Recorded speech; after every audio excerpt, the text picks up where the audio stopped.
So you've decided to make the move to San Antonio, but trying to figure out which are the best neighborhoods and suburbs in San Antonio, Texas. Well, I have a list of the top 8. And for legal reasons, this isn't my list. This is from niche.com. I like it because it covers all the areas in and around San Antonio. There's some stuff I won't cover from their website, like the demographics and education levels of the residents that are very specific, that you can check out on your own, and I'll link it in the description. For this video, I'll be covering the basics from the website along with in-depth and more updated information that I know, having lived here for 18 years. My name is Gabe with the Your Guide to Living in San Antonio channel. I'm a realtor here in San Antonio, so if you're thinking of moving in or around San Antonio, give us a call, shoot us a text, an email, days, nights, or weekends. If you don't know already, niche.com ranks places to live, places to work, schools to go to, and the criteria for ranking these suburbs were these 12 categories. Most of their data comes from the 2020 census along with other public record, so it really is an all-in-one source. However, 2020 is 3 years ago, and a lot has changed since then. So take these rankings with a grain of salt. I mean, the top 8 are pretty special, and each one of these median home price values is incorrect. So I want to fill y'all in as we go. Alright, so we're going to start off with Fair Oaks Ranch. Like I said earlier, niche.com looks at surrounding areas of San Antonio, and this is one of those. It's in between San Antonio and Boerne, and you're not too far from each of them. And Niche describes it as having a rural feel, and I totally agree. Being in between two cities, it's less commercially dense, and instead of there's a lot of greenery. The median home price based on the last 6 months is $690,000, ranging from $400,000 to $2 million. These homes are in the Boerne Independent School District, and even if you don't have kids going to school, the school district your home is in is still affecting your home's value.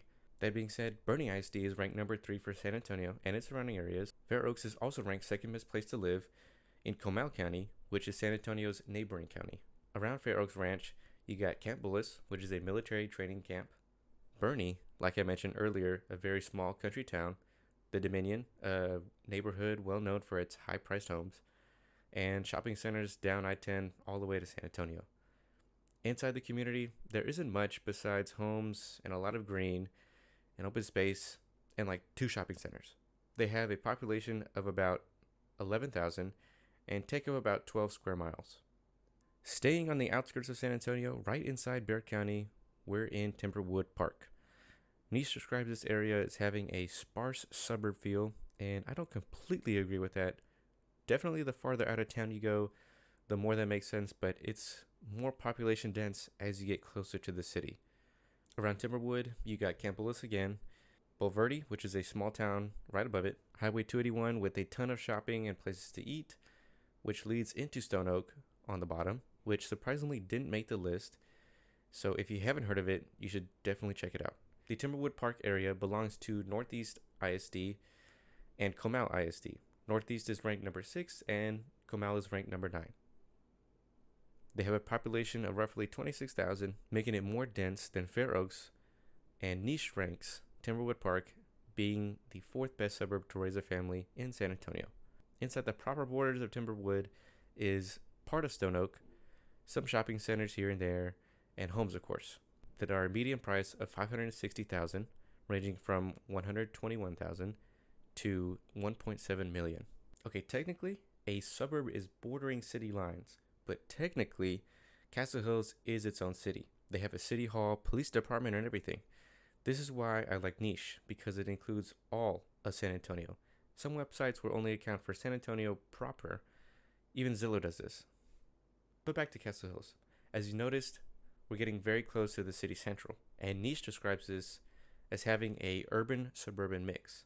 There's a pocket of high-priced homes in the back that are large properties and well covered by vegetation, making urban-suburban very accurate.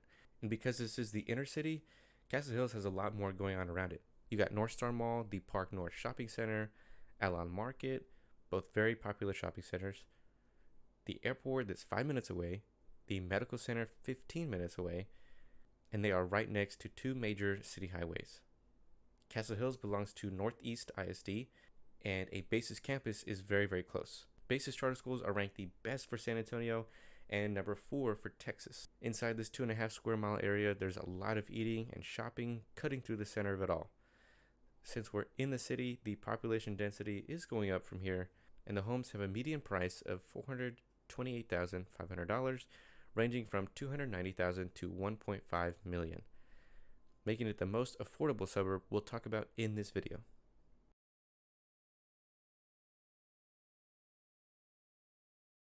This one surprised me. I don't hear a lot of talk about Garden Ridge, but it definitely deserves more attention because of its rural feel and not being far from the city, which is exactly how Niche describes it. Even though it's right off a busy highway, it doesn't feel like it. That highway is I-35, which connects San Antonio to New Braunfels, San Marcos, and then eventually Austin, which is why it's so busy. The upside is all along 35 are shopping centers on top of shopping centers, full of just about everything.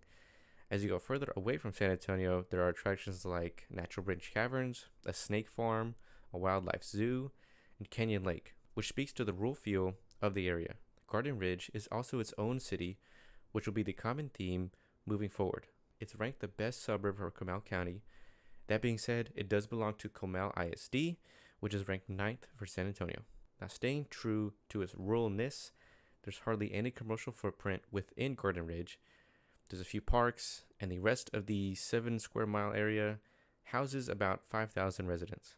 These homes are a median price of $650,000, ranging from $403,000 to $1.1 million.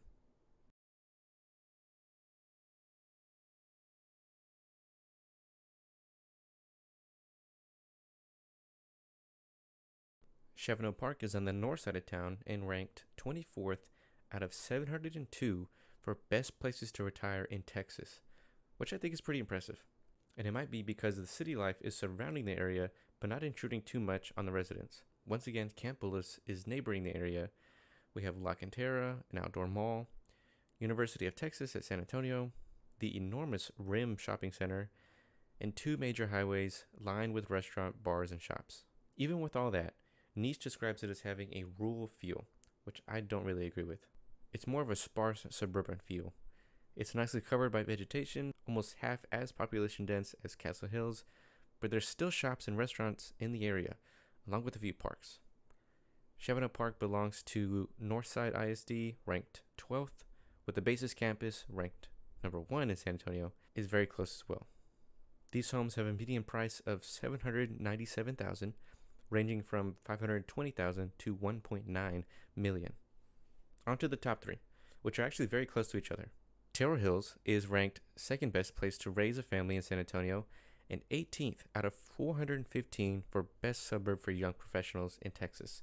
There's so much surrounding Terrell Hills, like Fort Sam Houston next door, the San Antonio Country Club, San Antonio Zoo, few museums, parks, gardens, the popular Corey Shopping Center, University of Incarnate Word, unique upscale restaurants, coffee shops, and bars, and Broadway Street, which is more about eating than theater. Terrell Hills is described as having a rural feel, which I think is a little interesting because it does feel secluded because there's hardly any commercial buildings, so there's not a big reason to go into the area. But the homes are close together, and this is one of the most population dense suburbs we'll talk about in this video.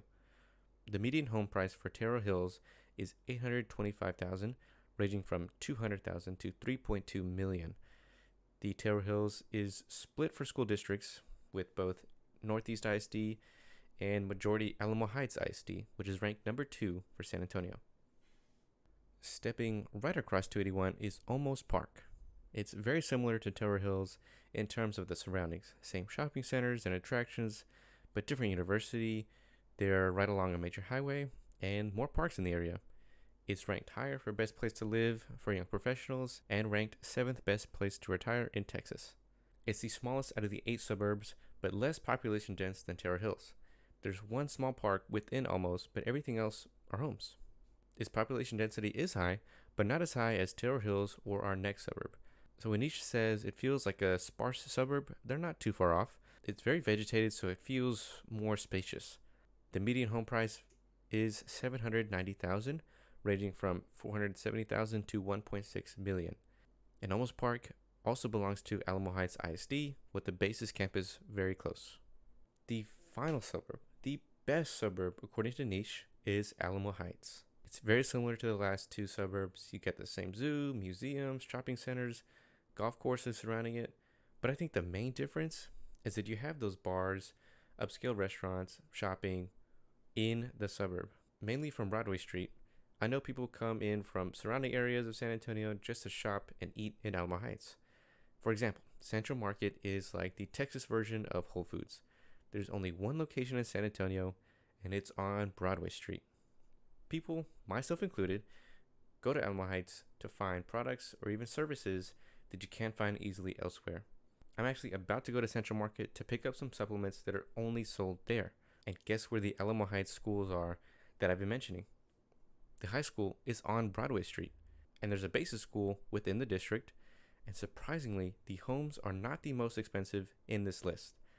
The median home price is $700,000, ranging from $400,000 to $1.8 million.